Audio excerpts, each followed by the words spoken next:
ரபீந்திரநாத் தாகூரின் post master. Post master முதலில் வேலைக்கு சேர்ந்தது உலாப்பூர் என்ற கிராமத்தில்.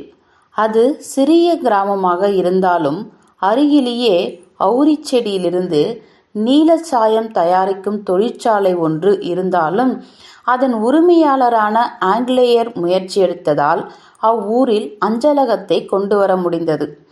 நமது போஸ்ட் மாஸ்டர் கல்கத்தாவை சேர்ந்தவர். இந்த தொலைதூர கிராமத்தில் தண்ணீரிலிருந்து வெளியில் எரியப்பட்ட மீன் போல அவர் உணர்ந்தார். அவரது அலுவலகமும் வசிக்கும் அறையும் ஓர் இருண்ட ஓலை குடிசையில் இருந்தன. அருகிலேயே பசுமையான சேறுமிக்க ஒரு குளம் இருந்தது. சுற்றிலும் காடு மாதிரி செடி கொடிகள் வளர்ந்திருந்தன. சாய தொழிற்சாலையில் பணிபுரிவர்களுக்கு ஓய்வென்பதே கிடையாது. அத்துடன் நாகரிகமான நபர்களுக்கு ஏற்ற தோழர்களாக அவர்கள் இல்லை. கல்கத்தாவிலிருந்து வரும் இளைஞனும் மற்றவர்களுடன் பழகும் கலையில் திறமையானவன் அல்ல. புது மனிதர்களிடையே பழகும்போது அவன் செருக்குடையவனாகவோ அல்லது கூச்சமுடையவனாகவோ தென்படுகிறான். எப்படி இருந்தாலும் போஸ்ட் மாஸ்டருக்கு நண்பர்களே இல்லை எனலாம். அதே சமயம் வேலையும் அதிகமில்லை. சில நேரங்களில் அவர் 1-2 கவிதைகள் எழுதவும் முயற்சித்தார். இலைகளும் வானத்து மேகங்களும் அசைவதே வாழ்க்கையில் இன்பத்தை நிரப்ப போதுமானதாக இருந்தன என்பது போன்ற உணர்வுகளை அவர் வெளிப்படுத்த முயன்றார். ஆனால் அரேபிய இரவுகளில் வரும் பூதங்கள் ஒரே இரவில் அங்கிருந்து மரங்கள், இலைகள் மற்றும் அனைத்தையும் அழித்துவிட்டு ஒருசார் தார்ச்சாலையை ஏற்படுத்தியிருந்ததால் மேகங்கள் மறைக்கும் உயர்ந்த கட்டிடங்கள் வரிசையாக உண்டாக்கியிருந்ததால் அதுதான் வாழ்க்கை தனக்களிக்கும் புதிய பரிசு என்று உணர்ந்திருப்பார். போஸ்ட் மாஸ்டரின் சம்பளம் குறைவே. தானே தனது உணவை சமைத்ததுடன் தனக்கு அவ்வப்பொழுது ஒத்தாசை செய்து வந்த கிராமத்திலிருந்து அனாதை பெண்ணான ரத்தனத்துடன் அதை பகிர்ந்து கொள்ளவும் செய்தார். மாலையில் கிராமத்தின் மாட்டுக் கொட்டகையிலிருந்து சுருளாக புகை எழும்ப தொடங்கும்போது ஒவ்வொரு புதரிலும் சில்வண்டுகள் சத்தமிடும்போது பவுல் இனத்து இரவலர்கள் தாங்கள் தினசரி சந்திக்கும் இடத்தில் கீச்சு குரலில் பாடலிசிக்கும் போது அந்த புதர்களில் இருக்கும் மூங்கிலின் இலை அசைவை காண முயலும் எந்த கவிஞனும் அச்சத்தால் ஒரு பேய் நடுக்கம் தன் முதுகில் ஓடுவதை உணரும் வேளையில் போஸ்ட் மாஸ்டர் தனது சிறிய விளக்கை ஏற்றி வைத்துவிட்டு ரத்தன் என்று கூப்பிடுவார். இந்த அழைப்பிற்காகவே வெளியில் அமர்ந்து காத்திருக்கும் ரத்தன் உடனே வருவதற்கு பதிலாக அழைத்தீர்களா ஐயா என்று கேட்டாள். நீ என்ன செய்து கொண்டிருக்கிறாய் என்பார் போஸ்ட் மாஸ்டர். நான் சமையலுக்கு அடுப்பு பற்ற வைக்கப் போகிறேன் என்று பதில் வரும். சமையலறை நெருப்பு சிறிது நேரம் இருக்கட்டும், முதலில் என் குழாயை பற்றவை என்பார் போஸ்ட் மாஸ்டர். அதன் அருகே ரத்தன் உப்பிய கன்னங்களுடன் உள்ளே வருவாள். எரியும் நிலக்கரியை தீவிரமாக ஊதி தீப்பிழம்பாக்கி புகையிலையை ஒளிர செய்வாள். இது போஸ்ட் மாஸ்டருக்கு அவளுடன் உரையாட வாய்ப்பளிக்கும். சரி ரத்தன், உன் தாயாரை பற்றி ஏதாவது உனக்கு நினைவிருக்கிறதா என்பது போல அவர் தொடங்குவார். நிறைய பேச வாய்ப்புகள் விஷயம் அது. ரத்தனுக்கும் கொஞ்சம் நினைவிருப்பது போலவும் கொஞ்சம் நினைவில்லாதது போலவும் இருக்கும். தாயாரை விடவும் தந்தைதான் அவளை மிகவும் நேசித்தவர். அதனால் அவரை அவளால் தெளிவாக நினைவு கூற முடிந்தது. வேலைக்கு போய்விட்டு மாலையில் அவர் வீடு திரும்பும் காட்சிகள் தெளிவான படம் போல் அவள் நினைவில் தெரிந்தன. குவியும் அந்த நினைவுகளோடுதான் ரத்தன் போஸ்ட் மாஸ்டரின் கால்களுக்கு அருகில் தரையில் அமர்ந்திருப்பாள். தன்னுடைய ஒரே சிறிய சகோதரனை அவள் நினைத்து கொள்வாள். எப்போதோ ஒரு மேகமூட்டமான நாளில் அவனுடன் குளத்தின் விளிம்பில் ஒரு மரக்கிளையை மீன்பிடிக்க கம்பாக வைத்துக்கொண்டு மீன்பிடி விளையாட்டில் இருந்ததை நினைவுக்கு கொண்டு வருவாள். இது போன்ற சிறிய சம்பவங்கள் அவளுடைய மனதில் இருந்து பெரிய விஷயங்களை வெளியேற்றிவிடும். எனவே உரையாடல் முடியும் போது மிகவும் தாமதமாகிவிடும். அதற்கு மேல் சமையல் செய்வதற்கு போஸ்ட் மாஸ்டருக்கு சோம்பலாகிவிடும். ஆகவே ரத்தன் அவசரமாக அடுப்பை பற்ற வைத்து தட்டையான ரொட்டி துண்டுகளை வறுத்து சிற்றுண்டியாக்குவாள். அத்துடன் மீந்து போய் குளிர்ந்திருக்கும் காலை உணவை சேர்த்தால் இருவருக்கும் இரவு உணவுக்கு சரியாக இருக்கும். சில மாலைகளில் பெரிய வெற்று கொட்டகையின் மூலையில் உள்ள தனது மேசையில் அமர்ந்திருந்து போஸ்ட் மாஸ்டரும் தனது சொந்த வீட்டின் நினைவுகளையும் தன் தாயார் மற்றும் சகோதரியின் நினைவுகளையும் அசை போடுவார். அவர் இதயத்தில் எப்பொழுதும் அவர்களின் நினைவுகளே இருந்து துயரத்தை எழுப்பிக் கொண்டிருந்தன. அவற்றை சாய தொழிற்சாலையின் நண்பர்களுடன் அவரால் பகிர்ந்து கொள்ள முடியவில்லை. இருப்பினும் இந்த எளிய சிறுமியின் முன்னிலையில் இயற்கையாகவே நினைவு கூற முடிந்தது. ஆகவே அந்த பெண்ணும் இவர்களை தன் தாய், சகோதரி, சகோதரர் என்றே குறிப்பிடுவாள். தன் வாழ்நாள் முழுவதும் அவர்களை அறிந்தது போல உண்மையில் அவளுடைய சிறிய இதயத்தில் அவர்கள் ஒவ்வொருவரின் முழுமையான படமும் வரையப்பட்டிருந்தது. மழை நின்ற ஒரு மதிய வேளையில் குளிர்ந்த மென்மையான காற்று வீசியது. சூடான வெயிலில் ஈரமான புல் மற்றும் இலைகளிலிருந்து வீசிய மணமானது சோர்ந்த பூமியின் சுவாசம் போல் இருந்தது. பிற்பகல் முழுவதும் ஒரு பறவை இடைவிடாமல் ஒரே ஓசையை மீண்டும் மீண்டும் எழுப்பியது. இயற்கையின் அரங்கில் தன்னுடைய ஏதோ ஒரு புகாரை பதிவு செய்வது போல் தோன்றியது. போஸ்ட் மாஸ்டருக்கு வேலை என்று எதுவும் இல்லை.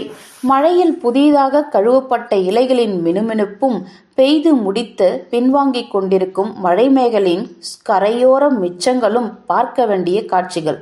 போஸ்ட் மாஸ்டர் அவைகளை பார்த்து, அடடா, இந்த நேரத்தில் என் இதயத்தோடு இதயமாக அணைத்து கொள்ள ஒரு அன்பான ஆத்மா அருகில் இருந்தால் என்று தனக்குள் எண்ணிக்கொண்டிருந்தார். அந்த பறவை சொல்ல முயற்சித்ததும் அதுவே. அந்த இலைகள் முணுமுணுத்ததும் இந்த உணர்வையே என்று நினைத்தார். ஆனால் இப்படிப்பட்ட ஓர் உணர்வு சொற்ப ஊதியம் பெறும் கிராமத்தில் போஸ்ட் மாஸ்டரின் மனதில், அதுவும் அவரது ஆழ்ந்த அமைதியான வேலை நேரத்தின் இடையில் ஏற்படும் என்பது எவருக்கும் தெரியாது. சொன்னால் நம்பவும் மாட்டார்கள். போஸ்ட் மாஸ்டர் பெருமூச்சு விட்டு ரத்தன் என்றழைத்தார். அப்பொழுது ரத்தன் கொய்யா மரத்தின் அடியில் பறந்து படுத்தபடி முழுதும் பழுக்காத கொய்யாக்களை மும்முரமாக சாப்பிட்டு கொண்டிருந்தாள். எஜமானரின் குரல் கேட்டதும், அண்ணா, கூப்பிட்டீர்களா என்று அவள் மூச்சு வாங்கியபடியே ஓடி வந்தாள். உனக்கு படிக்க சொல்லித் தரலாம் என்று நினைத்தேன் என்றார் போஸ்ட் மாஸ்டர். பின்னர் பிற்பகல் முழுவதும் அவளுக்கு எழுத்துக்களை கற்றுக் கொடுத்தார். இதனால் மிக குறுகிய காலத்தில் ரத்தன் உயிர்மை எழுத்துக்கள் வரை தெரிந்து கொண்டாள். பருவமழை ஓயாது தோன்றியது. கால்வாய்கள், சாக்கடைகள், பள்ளங்கள் எல்லாம் தண்ணீரில் நிரம்பி வழிந்தன. இரவும் பகலும் மழையின் இரைச்சலும் தவளைகளின் கத்தலும் கேட்டன. கிராமத்து சாலைகள் நடக்கவே சாத்தியமற்று போயின. ஓடங்களில் இருந்துதான் வியாபாரம் செய்ய வேண்டியதாயிற்று. ஒரு மேகமூட்டமான காலை பொழுதில் போஸ்ட் மாஸ்டரின் இளம் மாணவி தான் அழைக்கப்படுவதாக கதவுக்கு வெளியே நீண்ட நேரம் காத்திருந்தாள். ஆனால் பதிலில்லை. ஆகவே தன்னுடைய ஓரம் மடிந்த புத்தகத்தை எடுத்துக்கொண்டு மெதுவாக அறைக்குள் நுழைந்தாள். தன் எஜமானர் படுக்கையில் கிடப்பதை கண்டாள். அவர் ஓய்வெடுக்கிறார் என்று நினைத்து ஓசைப்படாமல் திரும்பிவிட எத்தனைக்கையில் ரத்தன் என்று அவர் அழைப்பதை கேட்டாள். அவள் உடனே அவர் பக்கம் திரும்பி, அண்ணா, தூங்கிக் கொண்டிருந்தீர்களா என்றாள். போஸ்ட் மாஸ்டர் சோகமான குரலில், எனக்கு உடம்பு சரியில்லை, என் தலையை தொட்டுப்பார், சூடாக இருக்கிறதா என்றார். குடும்பத்திலிருந்து விலகி வாழும் அவரது தனிமையிலும் மழையின் காரணமான சோர்வினாலும் அவரது நோயுற்ற உடலுக்கு கொஞ்சம் மென்மையான கவனிப்பு தேவைப்பட்டது. தன் அருகில் இருந்து வளையோசை குலுங்க மென்மையாக நெற்றியில் வருடும் தாய் அல்லது சகோதரியின் தொடுதலை நினைத்து பார்க்க அவர் ஏங்கினார். அந்த தனிமையிலும் அவரது நினைப்பு ஏமாற்றமடையவில்லை. ரத்தன் ஒரு சிறுமியாக இருந்தது மறைந்து அவள் தாயின் பொறுப்பை ஏற்றுக்கொண்டாள். கிராமத்து மருத்துவரை அழைத்து வந்து நோயாளிக்கு சரியான இடைவெளியில் மாத்திரைகள் கொடுத்து இரவு முழுவதும் அவரது தலையணை அருகே அமர்ந்திருந்தாள். அவருக்காக கஞ்சி வைத்து கொடுத்தாள். இப்பொழுது பரவாயில்லையா அண்ணா என்று அடிக்கடி கேட்டுக்கொண்டே இருந்தாள். நோயால் பலவீனமாகிவிட்டார். படுக்கையிலிருந்து எழுந்து நடமாடுவதற்கு கொஞ்சம் காலம் ஆயிற்று. இனிமேல் இப்படி ஆகக்கூடாது என்று அவர் ஒரு முடிவோடு கூறினார். எனக்கு இடமாற்றம் வேண்டும். அந்த இடத்தின் ஆரோக்கியமற்ற தன்மையை காரணம் காட்டி இடமாற்றத்திற்கான விண்ணப்பத்தை தனது கல்கத்தா தலைமையகத்திற்கு அனுப்பினார். செவிலியராக இருந்து கடமையிலிருந்து விடுபட்டு ரத்தன் மீண்டும் கதவிற்கு வெளியே தனது பழைய இடத்தில் வந்து அமர்ந்து கொண்டாள். ஆனால் பழையபடி போஸ்ட் மாஸ்டரின் அழைப்பு அவளால் கேட்க முடியவில்லை. சில சமயங்களில் என்னதான் செய்கிறார் என்று ரகசியமாக எட்டி பார்த்தால் போஸ்ட் மாஸ்டர் தனது நாற்காலியில் உட்கார்ந்து கொண்டோ அல்லது படுக்கையில் கால்களை நீட்டிக்கொண்டோ எந்த கவனமும் இன்றி வானத்தை வெறித்து பார்ப்பதை கண்டாள். அவர் தன்னை அழைக்க மாட்டாரா என்று ரத்தன் காத்திருந்த போது போஸ்ட் மாஸ்டர் தனது மாற்றல் விண்ணப்பத்திற்கு பதில் வராதா என்று காத்திருந்தார். ரத்தன் தனது பழைய பாடங்களை மீண்டும் மீண்டும் படித்தாள். மறுபடியும் அவர் பாடம் சொல்லித்தர அழைக்கும் போது உயிர்மை எழுத்துக்களில் தான் தவறு செய்துவிடக் கூடாதே என்று தவித்தாள்.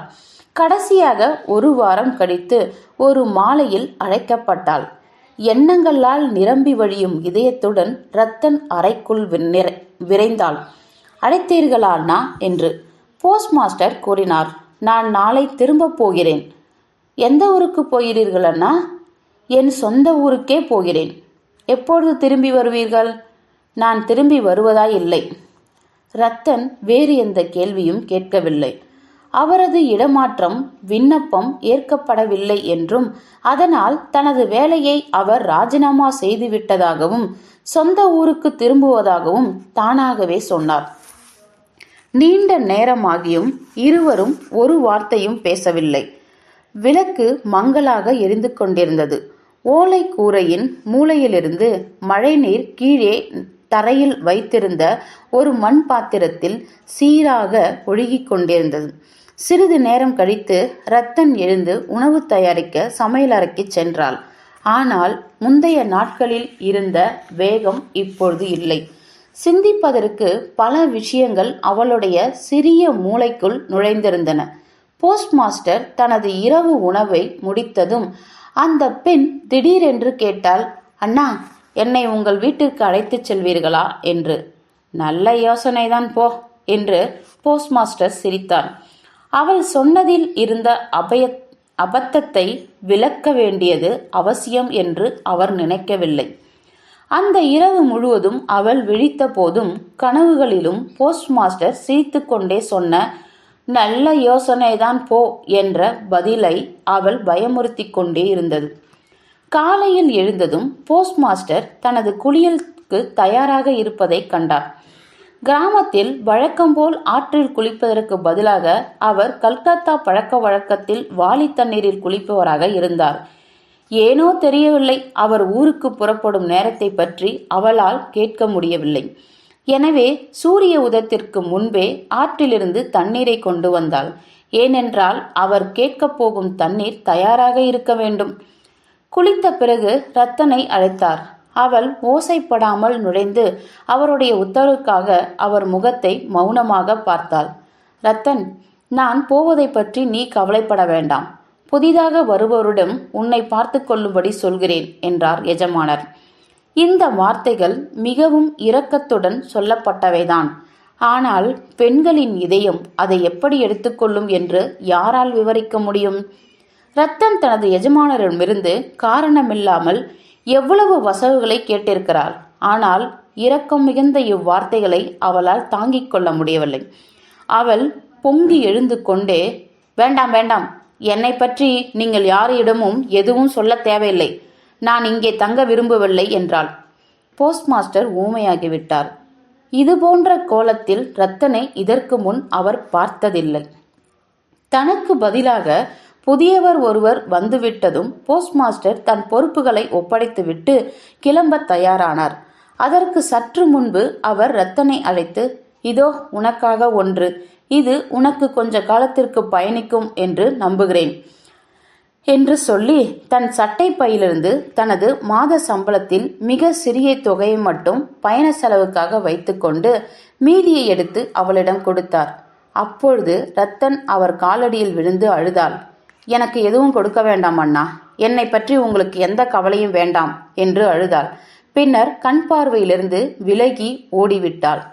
போஸ்ட் மாஸ்டர் ஒரு பெரும் மூச்சு விட்டு தனது கம்பளத்தாலான பையை எடுத்துக்கொண்டு தோளுக்கு மேல் குடையை விரித்து கொண்டு புறப்பட்டார். அவருடைய பல வண்ண தகரப்பெட்டியை எடுத்துக்கொண்டு ஒருவன் உடன் சென்றான். அவர் படகில் ஏறினார். அவர் ஏறியதும் படகு கிளம்பியது. அவருடைய பிரிவுக்காக பூமியானது அழுது வடித்த கண்ணீர் வெள்ளம் நதியில் கலந்து சுழன்று சுழன்று படகின் விளிம்பில் வீசுவது போல் இருந்தது. தன் நெஞ்சில் பெருத்த வலியை உணர்ந்தார் அவர். அந்த கிராமத்து பெண்ணின் துயருண்ட முகம் அன்னை பூமியின் பேசப்படாத துக்கத்தின் பிரதிநிதியாக அவருக்கு தோன்றியது. ஒரு கணம் திரும்பி போய் உலகில் எந்த ஆதரவும் இன்றி அழும் அந்த பெண்ணை அழைத்து வந்து விடலாமா என்ற உந்துதல் அவருக்குள் எழுந்தது. ஆனால் காற்று அப்போதே படகின் பாய்களை நிரப்பிவிட்டிருந்தது. படகு கொந்தளிப்பான நீரோட்டத்தின் மையத்திற்குள் வந்துவிட்டது. ஏற்கனவே கிராமம் கண்ணிலிருந்து வெகு தூரம் பின்னால் போய்விட்டது. அதன் வெளி எல்லையில் இருந்து சுடுகாடு கண்ணுக்கு தெரிந்தது. ஆகவே வேகமாகவும் பாயும் ஆற்றின் மார்பில் படகில் சென்று கொண்டிருந்த அப்பயணி உலகில் எத்தனையோ முறை கூடுவதும் பிரிவதுமாக நடைபெறும் நிகழ்ச்சிகளை, குறிப்பாக சென்றவர் திரும்பி வர முடியாத பிரிவான மரணத்தை பற்றியும் தத்துவ கண்ணோட்டத்தோடு எண்ணி பார்த்து தன்னை ஆறுதல் படுத்தி கொண்டார். ஆனால் ரத்தனுக்கு எந்த தத்துவமும் தெரியாது. கண்களில் கண்ணீர் வெள்ளம் பெருகி வழிந்தபடி தபால் அலுவலகத்தை சுற்றி அலைந்து கொண்டிருந்தாள். தன்னுடைய அண்ணா எப்படியும் திரும்பி வருவார் என்று அவள் இதயத்தின் ஏதோ ஒரு மூலையில் இன்னும் பதுங்கியிருந்த நம்பிக்கையாலேயோ என்னவோ அவளால் தன்னை துண்டித்து கொள்ள முடியவில்லை.